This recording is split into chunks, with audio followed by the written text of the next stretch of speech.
Okay, I think we are all here. Welcome, everyone. We are so excited to have you here. My name is Riggs Kay, and today we're going to talk about texture animation and making particles in our new creator tool, IMVU Studio.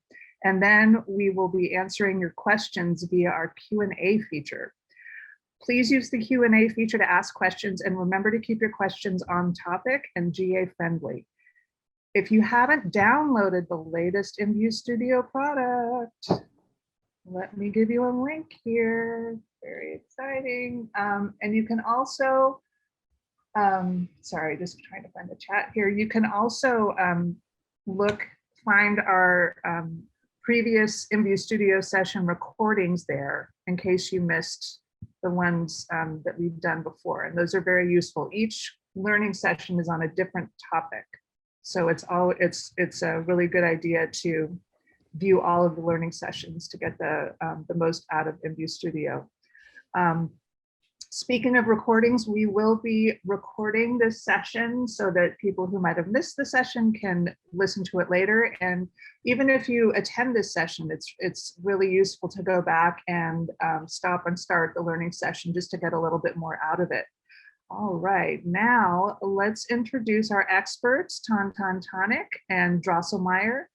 Drosselmeyer is our technical artist here at IMVU Studio. He's going to be showing you texture animations. And hey, Drosselmeyer. Hey, hi everyone. And Tonic, who is in charge of everything IMVU Studio, is going to be showing you about particles. Hey, Ton. Good morning or afternoon, everybody. Really glad to be here. Yeah. All right. So, there we have some noise in the background. That's always fun here in our home offices. Okay, so why don't you go ahead and take it away, Drosselmeyer. All right. Thank you, everyone. Let me get the screen going here. You're going to have to stop sharing, Riggs Kay. Oh, I guess I can do it. Never mind. You have the power. I have the power. Okay, here we go. So, hi everyone. I'm going to show you a simple but powerful feature of IMVU Studio that will add life to your product using our textures. This was a feature that was in the classic client as well. It's texture animation. Let me start by showing you scrolling. There are actually two forms. Hang on, there's two forms of texture animation. One is scrolling and the other is cycling, but we'll start with scrolling. Here's an example of, wait, why is it doing that? Go. Oh, I see. My zoom controls are interfering with what I want to click on. Okay, let's get rid of this. Okay, so here's an example of scrolling. This is something I whipped up pretty quickly, but the common and traditional use for scrolling is for water texture. So I just have a texture that's scrolling along the y-axis, and it gives this nice waterfall effect. Scrolling can be found, I should tell you that the controls for texture animation can be found here. Let me show you. So if you go to Components, Material, click on your texture, and down over here there's a texture animation switch, and that opens up the texture animation controls. But for this demo, what I'm going to do is I've got a sample file that'll help explain in more detail what's going on here. So what we have is when you open up the texture animation controls, you have a few controls here. The mode, we're going to show scrolling first. The frames, which controls the update of the animation, so the rate, and that rate is based on 30 frames a second. The offset, which we'll get to, and direction. Clear that. And so the frames per cell is, as I mentioned, the update. Right now I've got it set to 5. If I set this to 30. If it's based on 30 frames a second, it's going to basically do an update once per second. So you see it's going once per second. If I change this to 15, it'll be once every half second. And then the fastest you could go is one update per frame. And that's like a 30th of a second. I'm going to stick with 10 for now. Direction controls how many pixels the texture will move each update. Right now, it's moving 10 pixels in the in the X direction, sort of along this axis. If I was to say put 10 in here, which I will do in a minute, it will move up this way. You can also enter a negative number to reverse it. So let's put a negative number in here. And it should go the other way. Yep. And if I change this to 10, that'll have it scroll up. The last control, oops. The last control is the offset. And this does pretty much what you'd expect. It shifts the texture in either the X or Y direction, but it only does it once. It doesn't do it once per frame. So if I put, say, 10 in here, it just scooches the whole texture up a little bit. So you can see now part of the top is wrapping around onto the bottom. And that's scrolling. The next thing I want to show you is cycling. Oops. And cycling has some of the same controls as scrolling, but a few extra controls. And cycling you can think of as basically a flipbook animation.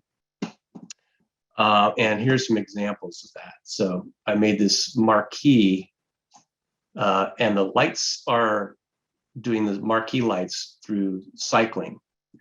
And then I'll show you using our demo cube here how that works. It's got a few fields here that we want to look at. Let's see. So let's go back to flipbook. So it's a flipbook animation. What does that mean? It uses a series of images called cells. So each one of these it's a series of images. So we've got a series of images here, and each one of these is considered a cell. So that's a cell. That's a cell.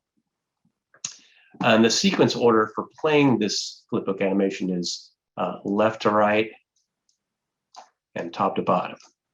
So it'll go first row, second row, third row, fourth row, and so on. And the fields that are unique to, or the controls that are unique to cell animation are the number of cells, the start cell, and the cell size. So in this example, we've got this is a 256 by 256 image. So each one of these cells is going to be 64 by 64. Let me go ahead and update this because it's currently set to 32 by 32, and you'll see what I mean by this. So there, 32 by 32, you're only getting a section of the cell. So let's fix that. Set this to 64. Preview it. Now I've got one cell. Now it's not animating yet, and that's because we haven't set the start cell and the number of cells. It's actually number of cells is 1, so it's only playing one cell right now at a time, which is this cell right here, because this is start cell is 0. So let's give it a range, set the cell numbers to 4, and now it's playing through this first row of sequences. Okay. The reason why this is useful, the number of cells and start cells, is because you can do something like this, where you have a few different textures or a few different materials. So I've got a top material, a right side material, and a front material. So the top is here, the right is here, and the front is here, and they correspond to these sequences here. That one, that one, that one. And then I'll just show you kind of where that works. So top is set obviously from 0 to 4. So that's going from 0, 4 frames, 1, 2, 3, 4. But if I look at the front one, this one is set to number of frames is 4, but the start cell is 12, which means it's starting on this frame here and marching 4 frames. And that's why you see this. Okay.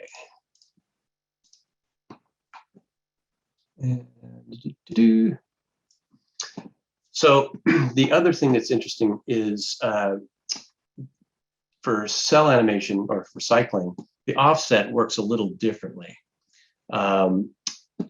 If I put in a value here of say 10, it shifts the image up kind of as you'd expect. So now you're getting a little bit of the green here, and the top of the red is getting cut off.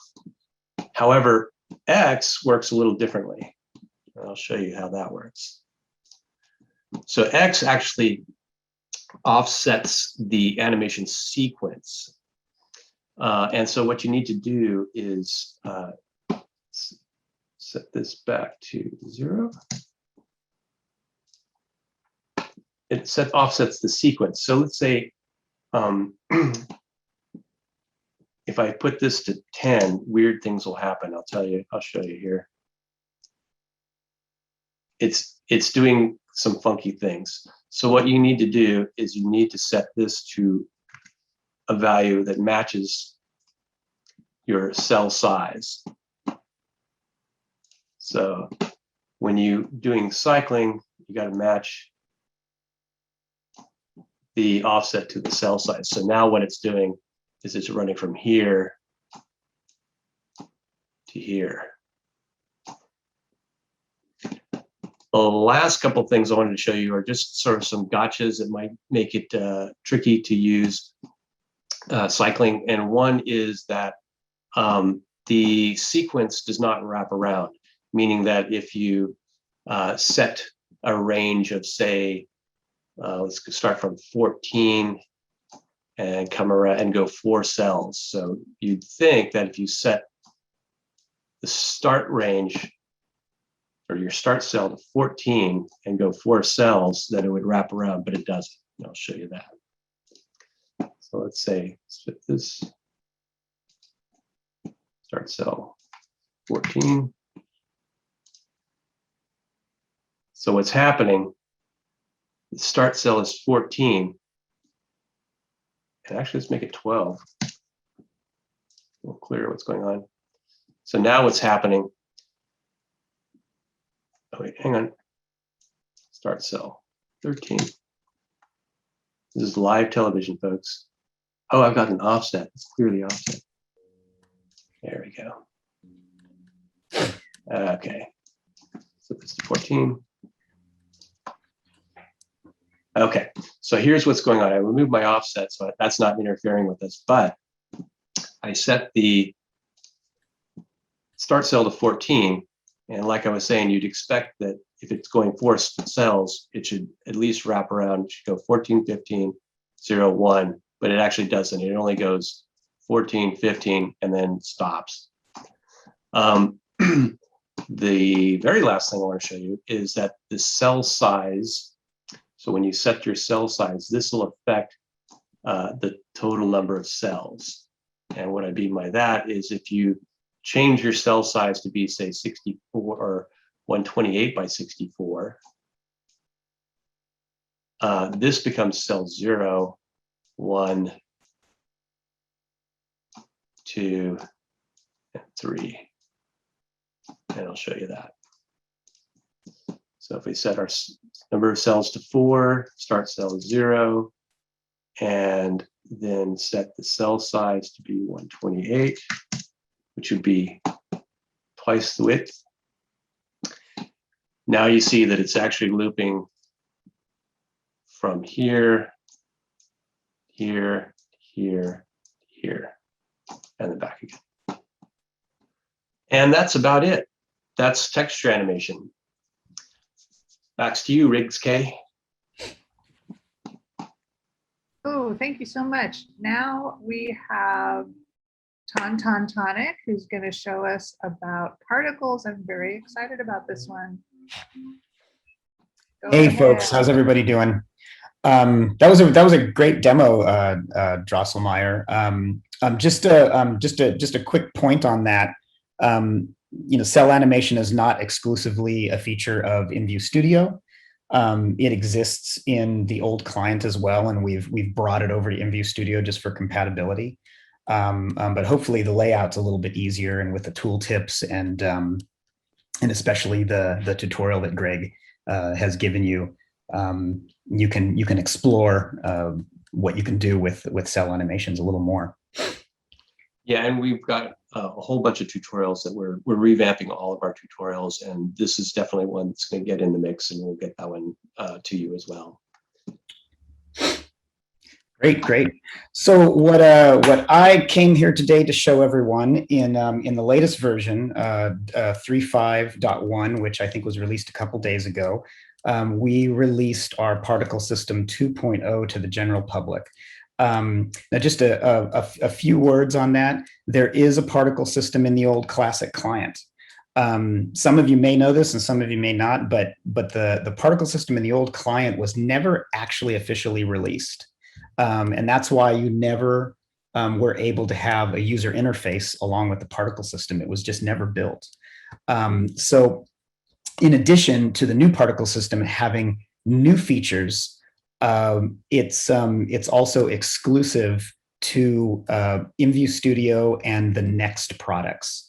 Particle systems that you make in IMVU Studio will not show up in the classic client. So just a quick disclaimer there up front. But we have new features, and the system works better, and it's much more efficient, and it's got a really nice shiny UI. And I just realized I was not sharing my screen. Let me do that. Live television. Yeah, live television. Just as an example, I'm going to show you a few examples of some particle systems that I made in the last few days. And then what I'd like to do is I'd like to go through, in the time that we have, all of the parameters and how they affect a particle system. So this should at least get you started. It will at least get you to the point where you can feel comfortable experimenting with particle systems and hopefully start adding them to your products. What I did here, which is much better if I start up a little animation. Let me start that one up. I have a very kind of generic particle system with some color effects, some fade outs. I have the particle system changing in size and color over time. And the particle system is also in world space. So as her hands are moving around in the dance, the particles are staying in world space and not following her around. If you were to try to do this in the old classic client particle system, it only exists in local space. And so what you would actually end up seeing is something like this. Just to give you an example of the particle system on her left hand is the one that's in local space. The one in her right hand is actually in world space. So that's the difference. Particles can trail objects that are moving now, which is much more dynamic and much more realistic. But to get started here, I just have a product that I've derived from. This is just a shirt or a top product. And no matter what product you derive from, you can add a particle system to it. The particle system that you add will, at least for right now, until we come out with a future version, hopefully in the next release, the particle system is always going to be attached to the root node of the product. In the case of these fairy sparkles that I made, the product that I derived from was actually an accessory wrist product. So these particle systems are spawning from the root of this object that I derived from, and that's how I was able to get it to attach to her hands. But for this case, very, very simply, we're just going to use this shirt product. The way that you add a particle system is just go down to your new particle component setting over on the left here, and click on plus. And what that will do is it will create a new particle component. We can rename this. I'll just rename it something really boring. And what it also does is it's going to create a new material as well. So if I go back up to my material component, you'll notice that there's a new material that's been created. Now, if I just press preview, it will automatically just start spawning a particle system with all of the default settings. But what I'm going to do for this case is I'm going to go back over to this particle, and I'm just going to add, for the purposes of the demonstration, an opacity map here with an arrow so that you can see sort of the direction that the particle systems are pointing when they're spawning. It'll be better for example here. So I'm going to go back over to the particle system, and just so that we can see it a little more clearly, and I'll get back to this setting in a moment. But I'm actually just going to make the beginning and end life of the particle opaque, just so that we can see those particles a little bit better. There we go. That's better. So starting up at the top, you have a whole section here called emission. And what this means is it's the state of a single particle when it gets spawned and when it's emitted. There's an initially enabled, which at this point, you're going to always want this on. If you turn it off, the particle system won't be on. You have your simulation, whether it be in local space or world space, and I showed you an example of that. There's an initial delay in seconds. So if I were to preview this, the particle system waits 2 seconds and then it starts emitting. That's basically what that means. Nice arrows. Yeah, thank you. There's also the rate. And the rate is the number of particles that are spawned per second.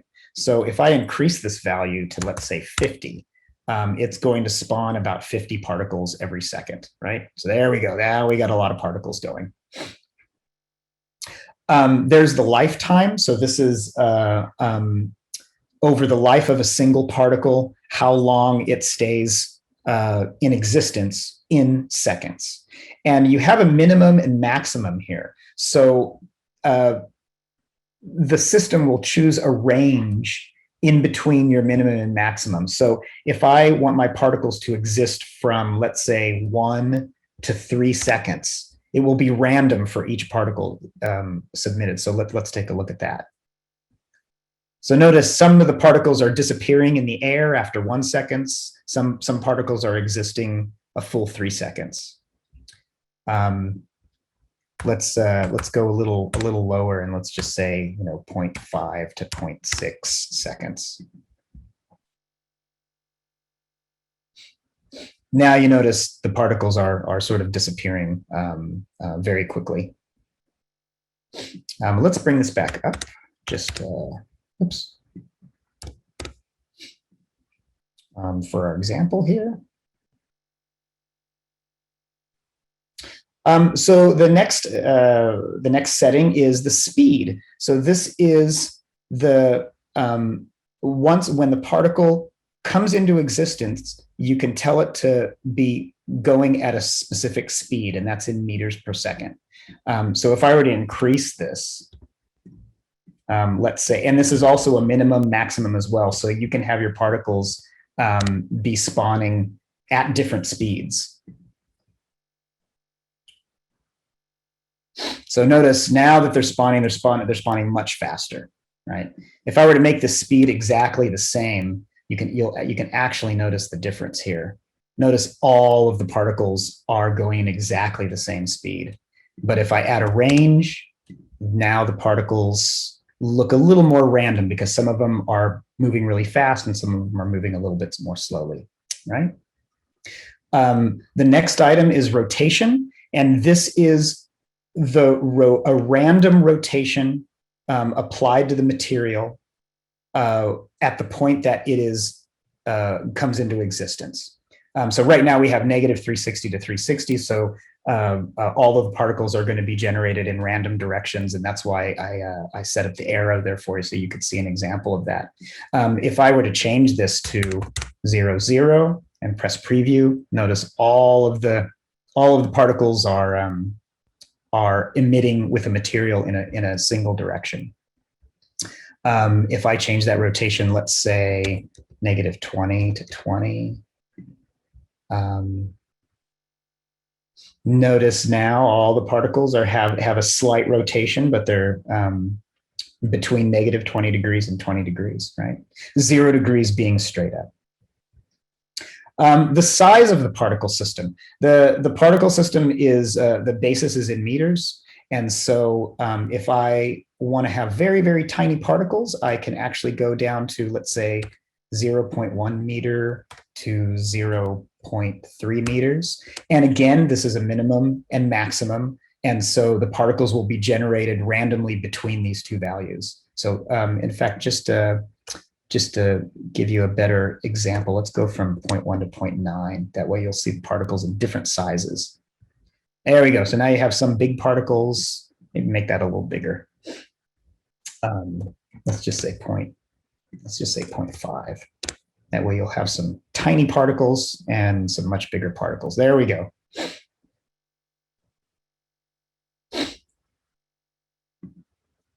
Fun. Greg, please stop me if I go down a rabbit hole, but this is so much fun to play with. Sometimes I just start entering values and just seeing what happens. And I forget that I'm live. Okay, I'll see what I can do. I have to say the arrows are hypnotizing me. They're kind of hypnotizing, aren't they? I know. Greg actually made that arrow for me, so thanks, Greg. It made it much easier. Yeah, it took so long to make. Can you make them do the fish thing? I can, and I'll get there. Patience. Okay. So the maximum count. Now, one thing about the maximum count is it is related to the rate. We have a maximum count. So this is the maximum number of particles that can exist per particle component. I can't go 301, but I can go 300. So those are the maximum number of particles that can exist. My particle rate, my emission rate, can't be higher than my max count rate. So if I were to make my max count 100, I can't make my initial, no, I don't want 100 seconds of initial delay. I can't make my rate higher. Notice it just defaults back. And that's just so that we don't get any errors in the system. But if I were to make my max count rate 300 and then maybe bump this rate up to 150, we're going to see a lot of particles spawning. Woohoo! There we go. And the system will try to keep the max count to 300. So it will throttle the rate to keep your maximum count to 300. You can, if you see particles starting to disappear, one really good tip is to adjust the lifetime of your particle system. For an example like this, which is sort of a fountain effect, notice that I have a lot of particles that are actually falling through the floor that you can't see. And if I wanted this effect, I could actually make my lifetime a little bit less and still get the same effect. And I could have more particles on the screen at the same time. Like if I were to make this from 2 to 3 seconds. Now I'm sort of utilizing the full effect because as the particles come back down to the ground, I still have a little bit more falling off. Let's, I changed the speed. Someone tell me what I'm changing here. Let's say, let's do this. You're changing the speed. Now I'm, yeah. Too late. Now I'm changing the lifetime, and notice the particles are disappearing before they come back down. So you can adjust the lifetime so that you're not trying to render particles that are disappeared through the floor. I guess that's a long-winded way of what I was trying to say for efficiency. Let's reset that. There we go. The next setting is the origin. Now, if you notice, I have my particles starting, and they're all spawning from this area right around here, right at his feet. And you can adjust where this area is, and you can also adjust the shape of this area. So for instance, right now I have set a sphere. It's at position 0, 0, 0, which is defined by the origin of my t-shirt, which is always at the floor. If I wanted to make this particle system looking like it's emitting from his shirt, I would basically move the Y position, which is your up axis. I think maybe about like 2 meters. And I think that should move the whole spawning of the particle system right here, right? There you go. I'm going to move it back to the floor, just, and then you can also adjust the radius. Right now, the radius, the start of the radius is the center of the sphere, and the end is 1 meter out. So this invisible sphere here is 1 meter. I could do something like, I want the end to be like 0.1. So now all the particles are going to start to emit from a very, very, very small sphere. A much different effect, if you will. Go ahead and reset this. Now, direction works in conjunction with speed. The direction defines the direction in world space that the particles will start flowing based on the speed that you've provided. I can, if I want to, set a speed of 0. And when I do that, if you notice, the particles just start to emit, and then they get affected by gravity and fall to the floor.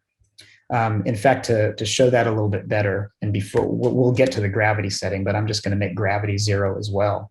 And when I do that, notice now the particles have no speed and no gravity, and so they just appear and disappear when your lifetime completes. Now, going back to the origin, you have a number of different shapes that you can have your origin be. One of my favorites is disk. So if you choose disk, position again starts at 0, 0, 0, but instead of it being a circular or a spherical shape, it's a flat disk. And I have my radius, let's make my radius, let's say 3 meters. So it's going to be a big disk around me. So if I press preview, notice all the particles are emitting as a flat disk. Now you can change this disk into something like a donut. So I can have my radius. So right now my radius is starting at 0, which is in the middle, out to 3 meters. But what if I say I want my radius to start at 2.9 to 3. So now my radius is going to start here and end here. So when my particles start emitting, now they start emitting in sort of a donut or a ring shape. And I can change the width of that, right? If I just go from 2 to 3, it's a little bit wider, right? There we go. Let me add a little bit of speed again.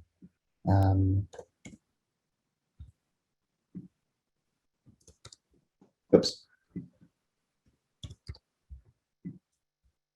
Just to get the particles to start flowing again. So there we go. Now we have our particles starting to flow again. Now you can have your particles start flowing in any direction, and that's where the normal comes in. Right now, my normal is going in the y direction, which is up, and that's why my particles are flowing upward. But if I were to say I want my particles to flow in the z direction, now they're going to start flowing on the z axis.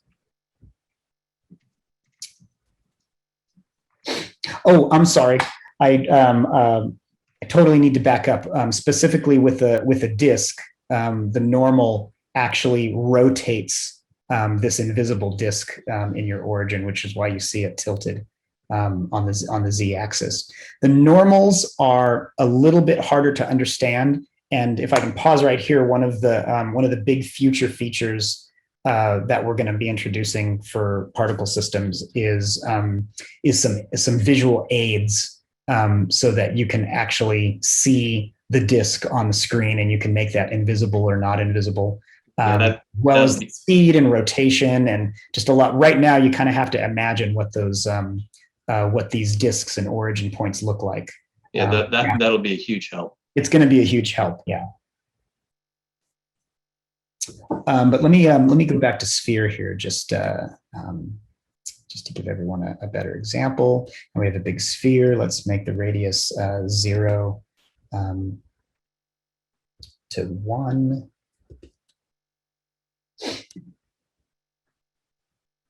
There we go. Now we're back to a sphere again. And so I would encourage you to play with all of the with all of the different types of origins. Box is the same thing as a sphere, but just a box, and you can define the size of the box on the x and y and the z axis and change the position of the box just like you can with a sphere. Now direction.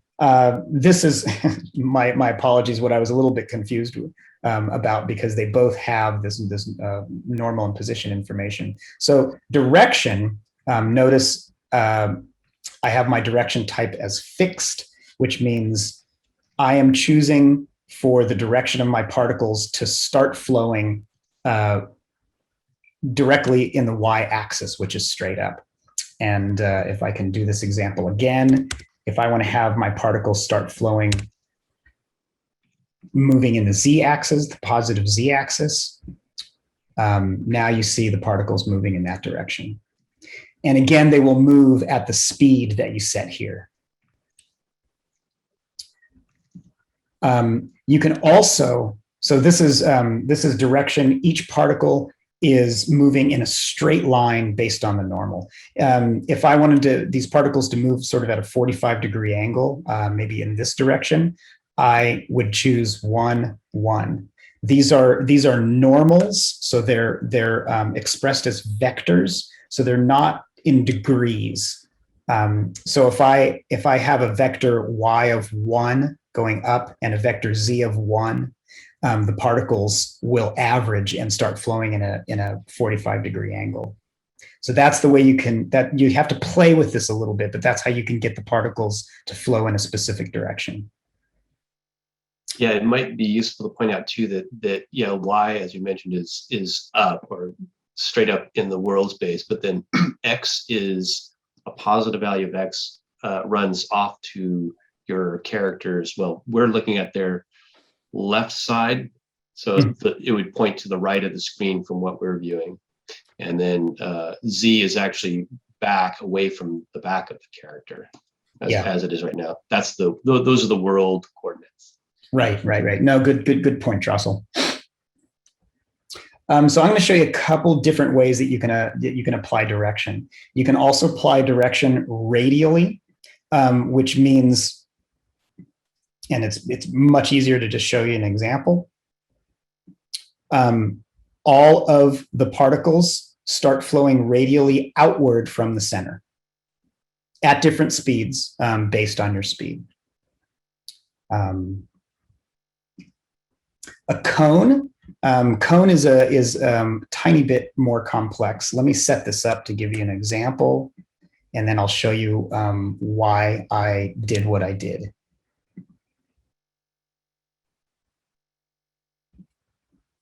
And let me move the speed up a little bit.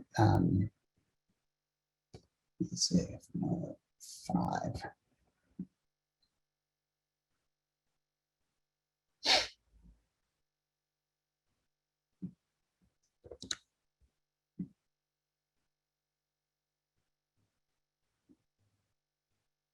And let me make the radius of the sphere, because I want these particles to start really tight. So I'm going to start 0.01. There we go. This gives you a really good example of a cone. And what I actually did here is I'm having the direction of the particles. They are moving in the y direction. And this position represents the top of an invisible cone. So think of the top of the cone at about 5 meters up right around here. And then the radius is the radius of the cone. So how big I want this circle, right? And this is really good for creating fountains if you have your emission direction as a cone, because notice it's going out as a cone. Let me change the lifetime so you can just see them a little longer, right? See them emitting as a cone. If I make the radius wider, they'll start emitting in sort of a wider cone. There you go. Good example there of cone. You can also have random, which doesn't have anything to do with direction. It will just emit the particles randomly in all directions from the origin point.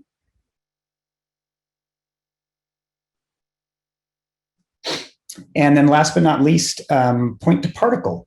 So you define, for point to particle is really interesting. You can define a position in space, and all the particles will start to flow in that direction. They will aim at the particle in space. So let's just say, let's just do a YZ of 3, 3. So I think it's going to be somewhere up here.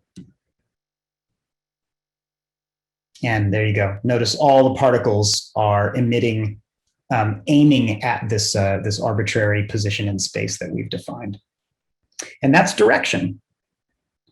Let me go back to cone. And let's make this 2. And I'll show you one of the last emission properties, and that's gravity. Right now, earlier in the topic, I moved gravity to 0 just to kind of get it out of the way for now. But you can apply gravity in the same way. World space, Y is either gravity up or gravity down. If I wanted to apply, let's say, a natural gravity to these particles that will be affected once they start emitting, I can let's start with maybe -1, right? So that's gravity being applied downward force. Whoa, gravity's a little bit too heavy. So let me make that maybe negative 0.2.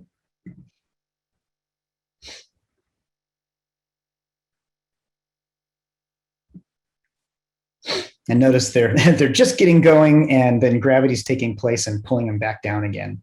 I can also solve that actually by just increasing the speed of my particle system. Now they'll have an initial speed oh, maybe a little bit too fast, but notice they are being affected by gravity and starting to come back down. You kind of have to play with speed and the weight of the gravity until you get an effect that you want.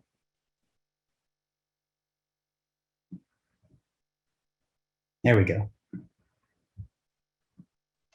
Did I miss it, or did you do the fish? I haven't done the fish yet. That's next. Oh. Let's see. Anything else about on gravity here? Okay, the last item in terms of gravity is, so you can either apply gravity as a direction, and that doesn't necessarily have to be up or down like normal gravity. You can have gravity be applied as a direction in the X or Z axis as well. So the last thing is gravity as a point. So in the same way as point to particle, you are picking an arbitrary position in space. So let me do the same thing here. Let me say 3 and 3. So there's an arbitrary position in space right around here, and then the scale of the gravity. And you can think of gravity as a point as like a planet in space, and all the particles will be attracted to that planet. So let me make the scale 3. I'm not sure how this is going to work yet, but let's find out. Hey, can you zoom in a little bit? We have one person who's having a little bit of a hard time seeing when you rotate. Oh yeah. Let me just get closer up like that. That's maybe a little bit better. That looks good to me. Let me make the scale 10. Oh, there you go. So notice there is a sort of a gravitational well right here. And all of these particles, depending on how close they get to that well, start rotating around it. Can you rotate the view a little bit? Mm-hmm. Oh, yeah. Yeah, maybe get behind the avatar. Yeah. Yeah, there you go. Yeah. Notice that the point in space is right there, and they're all starting to rotate around it.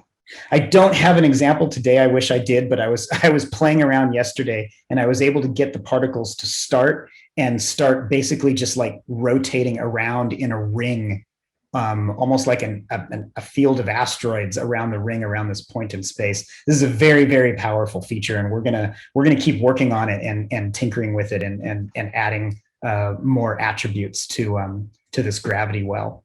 We want to be able to make things like, swirling vortexes and things like that happen naturally. It'd be a lot of fun. But for now, let's go back to direction. So that's point to particle. Now, what Drosselmeyer has been poking me about this whole time, and let me just change the gravity to make the gravity a little bit less, just so we can see the particles a little better. Okay, now we have a big, nice view of particles coming out here. So the next feature, and this is fairly new to Particle System 2.0, is the ability to change the color, the scale, and the rotation of a particle over time. And this is going to be very important to get the kind of effects that you want in terms of fire, to get particles to fade out before they die. And so I'm going to do a really quick example here for you. The first section is time. You can think of this, so for those of you in animation, as a timeline, and the timeline always goes from 0 to 1. And the reason this is not expressed in seconds is because this 0 to 1 time is dependent on the lifetime of the particle system that you have set here. And especially since the lifetime can be, a random value between these two values, we couldn't really set, our arbitrary time here. So you can almost think of this as from 0% of when the particle spawns to 100% when the particle finally dies. So I'm going to do something really simple here. You can add as many keyframes as you want. I'm going to add one more keyframe here to do the example that I want. It always puts it in the middle, and it always adds a timing here in the middle. So for me, from about, let's say, oops, no. Oh yeah, 0.8. From about 0.8 to 1, I want the particle system color to go from fully opaque to fully transparent. And so what you'll see is 80% of the life of the particle will be visible, and then from that 80% to 100%, you'll see the particle fade out.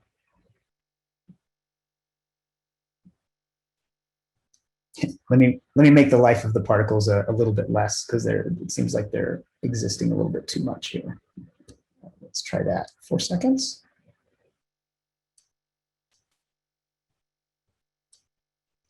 Notice you see the particles fading out as they get towards the end of their life.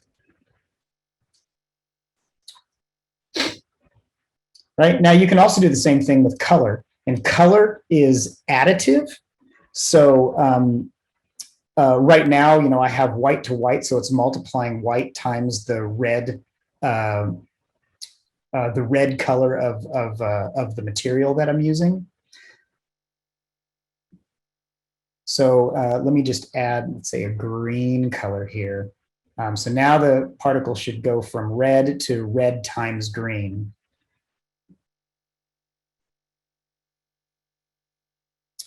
And red times green looks like it's almost black. Let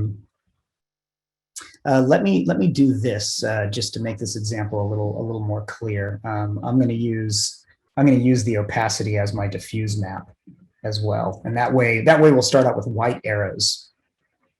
Yeah, and that's more typical when you're using particles, because then you can use the color over a lifetime to affect the color of the particle. Right, exactly. So if I wanted to, I could start with my particle system being blue and then move to green. And there you go. And then they still move to fully transparent towards the end of their life. Now you can do the same thing with scale over time. So let's say I want my particle system to grow by 3x.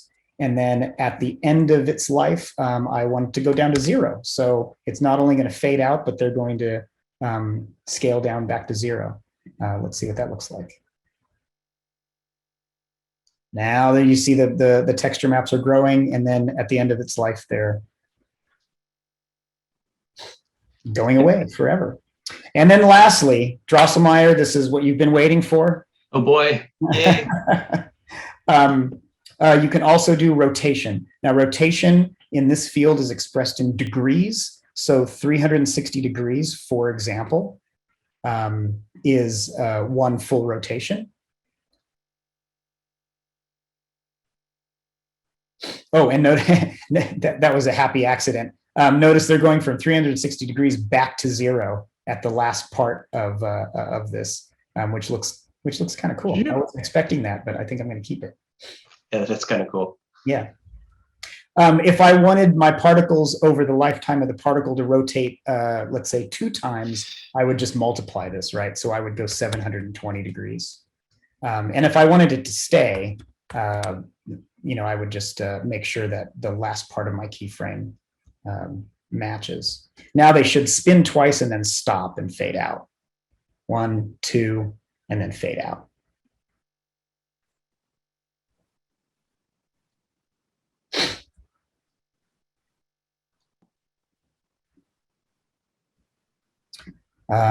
Pretty fun.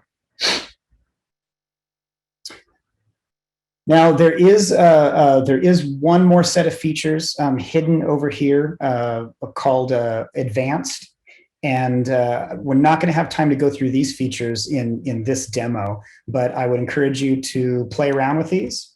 You have random acceleration and random displacement. These are very powerful features, and you can get into a lot of trouble with them because your particle systems can go haywire. But just as a quick example, I'm going to turn on random displacement, and I'm just going to make the radius very slight and keep it in position. So what this is doing is it's actually displacing the origin of each particle every frame. And the kind of effect that you can get here,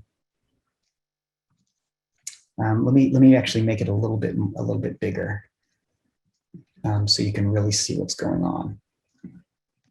Anton, we're about 5 minutes before the hour. We can go over a little bit for sure. We've just got some questions. Okay, we've got a couple questions to answer to live. Okay, great.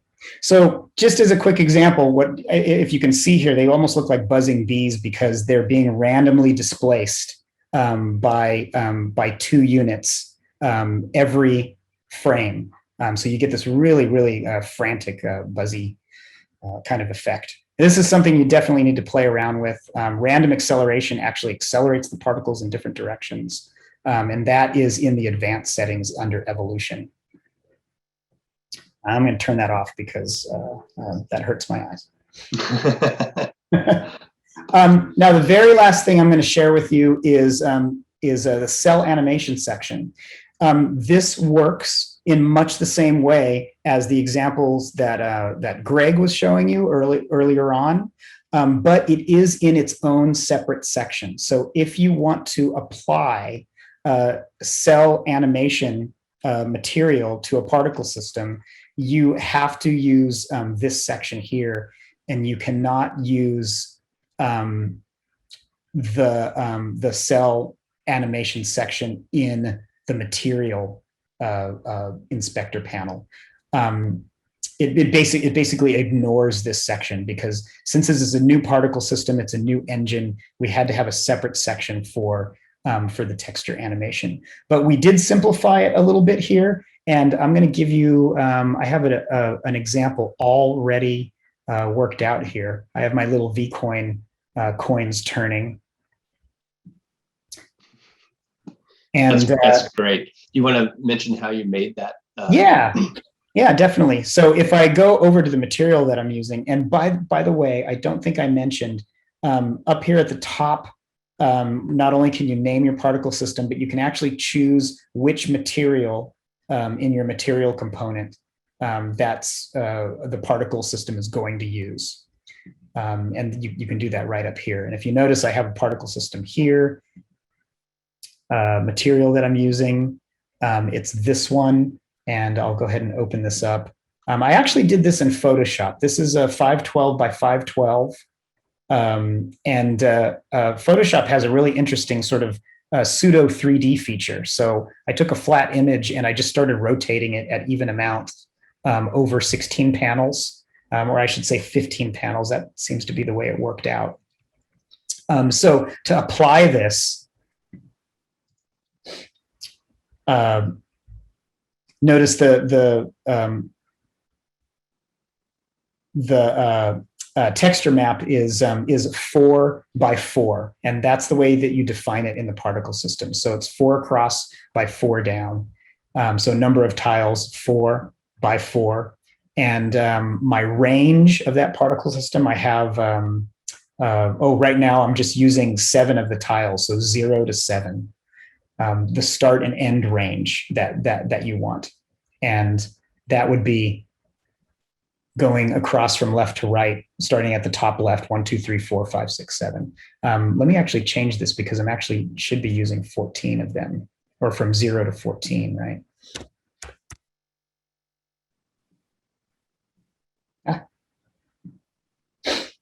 Yeah, I think this was saved when we were playing with it before. Yeah. Now notice the particles are spinning a lot more. So that brings me to the last animation setting, is the number of loops. I'm going to change this to 5 just to slow this down. And specifically, what this means is the number of loops over that cell animation that the particle will affect over the lifetime of the particle system. So it's also dependent on how long that particle system is living. So right now it's doing 5 loops. If I just say 1 loop over the lifetime of the particle, you'll notice that it's going to go through that cell animation a lot slower. Tick, tick, tick, tick, tick. Might be a little bit hard to see in Zoom if you're not being able to see this at 30 frames per second. And the other thing too is if you change the lifetime of your particle, it'll go even slower. Like if you make the lifetime longer, you'll have to adjust the loop. Right, exactly. Yeah, because one loop over 2 seconds is definitely slower than one loop over 1 second. A little bit of math there. But anyways, this is a really interesting effect that you can get. This will become more important because pretty soon for some materials, we're going to start allowing 1024 by 1024 particles or 1024 materials.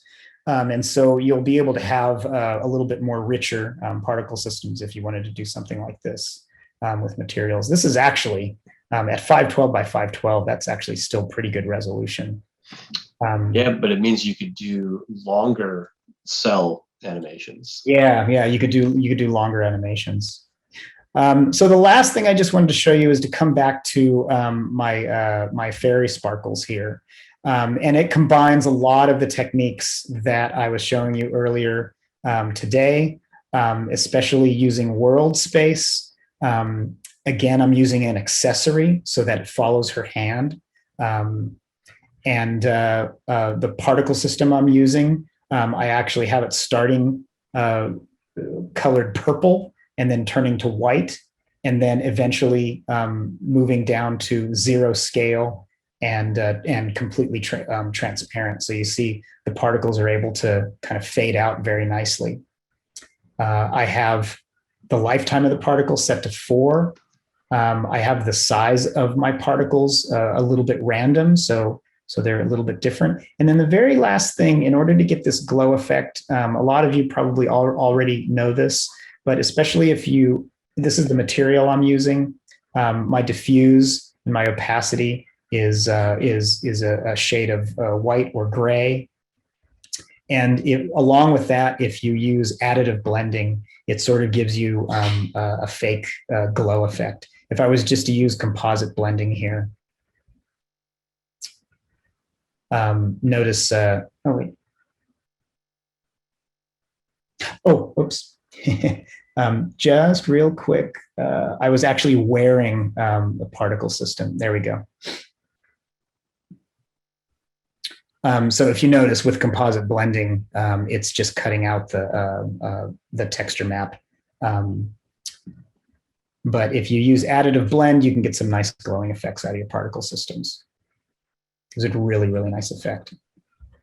And again, lastly, before I leave you guys, there's sort of the effect that you can get while having a particle system trail your animation in world space. And to conclude, this is not the end of particle systems. We have several updates coming soon. One is the ability to trigger particle systems with actions. That is not in this version yet. It's definitely something that we're going to try to get in, hopefully in the very next version. So in your action panel, in the next version, we'll probably do another tutorial and show everyone how to trigger, set up actions to trigger particle systems on or off.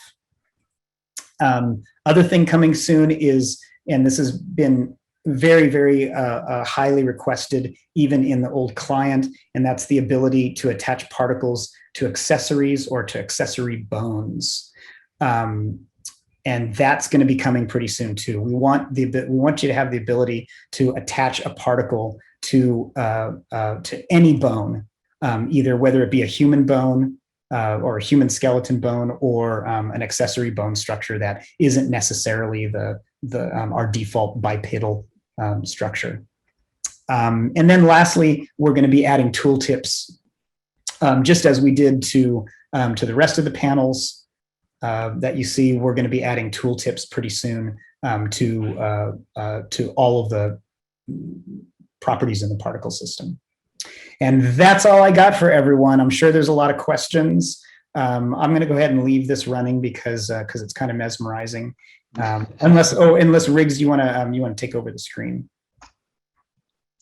And thank you, everybody. Either way is fine. We can get mesmerized by your particle theory, or we can just put a Q&A. So let's just look at your particle theory for a while. Okay. Yeah.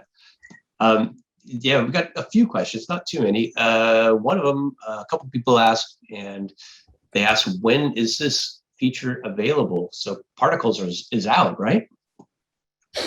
That's right. That's right. If you update to the latest version, which is going to be 3.5.1, if you download a fresh version, you will get that version. And if you are already using IMVU Studio, you should see a little green update in the top right corner. And if you click that, then it should update you to the latest version.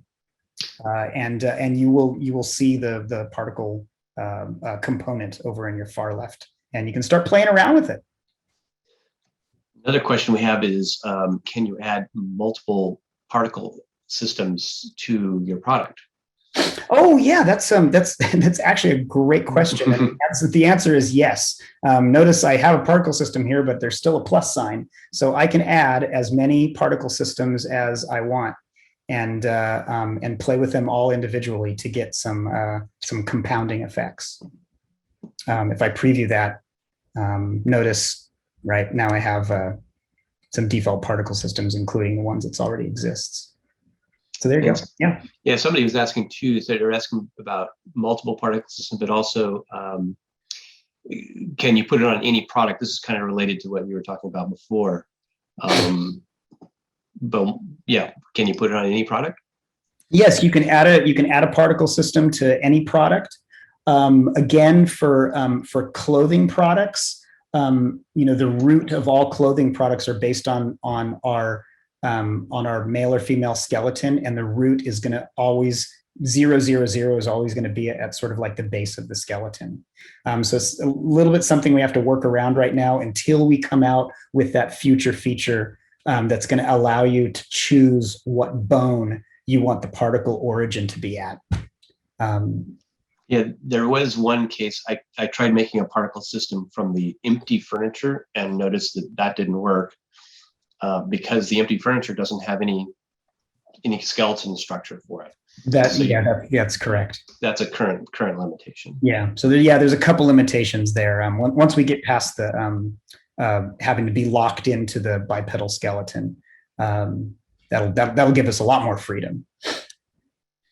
Let's see. Another question we have is will this appear on the client and desktop and mobile? Like where do our new particle systems appear? The new particle systems are compatible with IMVU Desktop and IMVU Mobile right now. They're all compatible and they all work. If you build a product with a particle system in IMVU Studio, you can wear that product in the old classic client, but you won't see the new particle systems. It's a brand new particle engine, and so it's only compatible with our newer platforms. I just wanted to interject with a reminder. If you're looking for a recording of this session, keep an eye out for the recording on the IMVU Studio homepage, which we've linked to in the chat. Also, keep an eye out on the discussion forums, the IMVU Studio discussion forums. There's a link in chat as well. And also, sorry, I have lost my train of thought, but anyway, keep an eye out for recordings in the discussion forums and the IMVU Studio homepage, and we'll that's it for me. I see a couple other questions here. I can take one or two of them if you like. Yeah, the one I was looking at was about sort of performance of particle systems, I think is what the person's getting at. Sac Cool asked, does particle system texture need to be as low as possible or low to get less laggy? So I'm assuming they're looking to see, like, do I need to make really tiny textures, and is that more optimized? Mm-hmm, mm-hmm. Well, again, it's a big sliding scale. If for a particle system like this example, for instance, I know that my particles are going to be very tiny on the screen all the time. So I think this is just a 128 by 128 texture map that I'm using, and it's very, very effective. If I was doing something like the coins, the Vcoin, my little Vcoin fountain. Sorry, blatant advertising for Vcoin, everybody. If I was doing something like this, where I know that the each individual particle itself is actually really big, I can go ahead and I'm using a 512 by 512 image, and it seems to be very, very performant, even on mobile. But if as part of my particle system product, I'm going to be adding, 10 particle systems here, you might start to see things get pretty slow if I'm using all 512 by 512 textures, because that's a lot of composite blending on top of like hundreds and hundreds and hundreds of particles. So it's going to be something you're going to have to play with a little bit. I would definitely try to keep my particle systems very efficient. Because just like in every other part of creating products, you have to understand that the person wearing your product could be in a room with 10 other people, and those people could have particle systems as well. That being said, Particle System 2.0 is much, much, much more efficient and performant than the old particle system in the classic client. We're sort of using the latest technology and the latest APIs. And so we can get very, very performant before things start to lag in rooms. I hope that answered your question.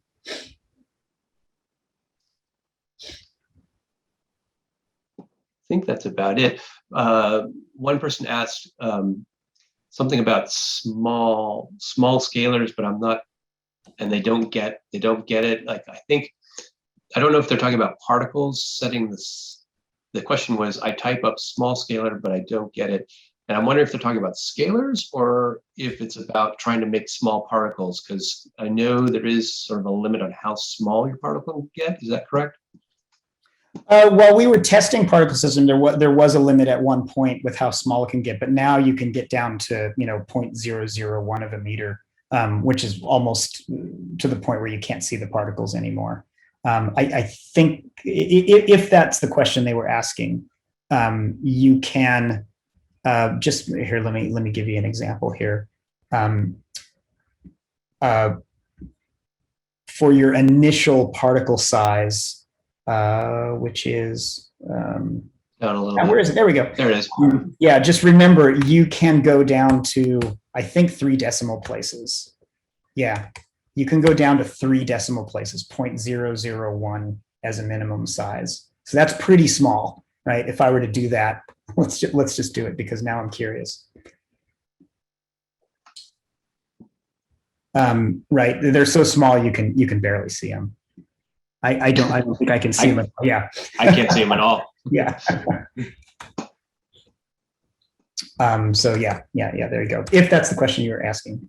If the question you were was asking about scalars, that's also another feature that we just released in 3.5.1. And we don't have time to go through it in this session, but it's right here for everybody. You can add a new scalar, and any part of your body, you can add a scale amount to. And we're going to be doing a separate session on scalars because there's a little bit of complexity there.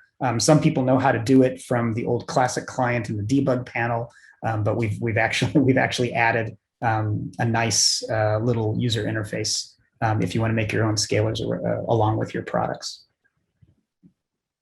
Cool. Yeah. I think that's about it. We're just about out of time, right, Bruce? Yeah. I think one last question from Dark Angel. Large file size cause issues for those on mobile. I think it's important to answer that question. Our mobile IMVU product is very, very performant, almost surprisingly so for the amount of polygons and pixels that it's pushing.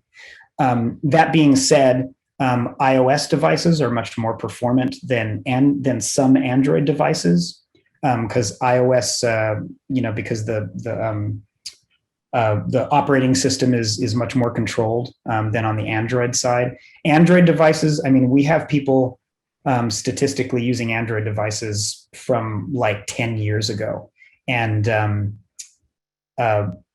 products and rooms on those Android devices won't be that performant, but most people on modern devices aren't going to have a problem.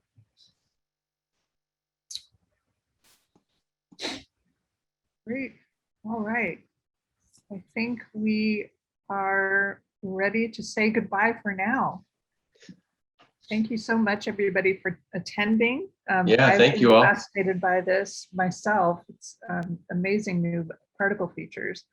And thank you, Drosselmeyer and Tauntaun, for doing an awesome job as always. Oh, our pleasure. I can't wait to see people creating new products in the catalog. Me too.